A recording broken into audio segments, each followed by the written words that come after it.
عبدالقیوم صدیقی صاحب، کیا سمجھتے ہیں آپ یہ کیسا جو ہے وہ فیصلہ کیا گیا ہے؟ یہ جو نگران حکومت کو منتخب حکومت کے برابر اختیار دینا، کیا یہ غیر آئینی ہے آپ کی نظر میں؟ جی قیوم صاحب. جی جی جی سر فرمائے گا. جی ہاں، اگر آپ میری رائے پوچھتی ہیں تو پھر ہم اس رائے کو آئین کے اندر رکھ کے دیکھتے ہیں. ہمارا آئین جو ہے وہ یہ کہتا ہے کہ جو ایگزیکٹو اتھارٹی ہے وہ چوزن ریپرزینٹیٹیوز کے ذریعے ہی استعمال ہو سکتی ہے. تو میری نظر کے اندر تو یہ جو آئینی ترمیم کی گئی تھی کہ نگران سیٹ اپ بنانے کے حوالے سے، یہی آئین کے مطابق نہیں ہے.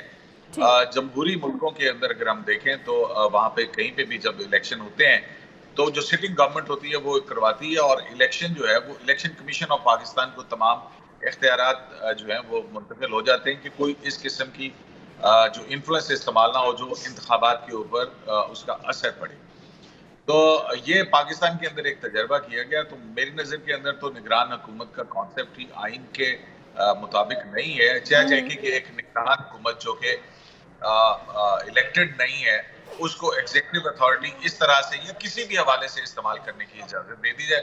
تو میرا خیال ہے کہ یہ ایک پورا کانسیپٹ ہی جو ہے اس کے اوپر ڈیبیٹ کر کے اس کو تبدیل کرنے کی کوشش کرنی چاہیے.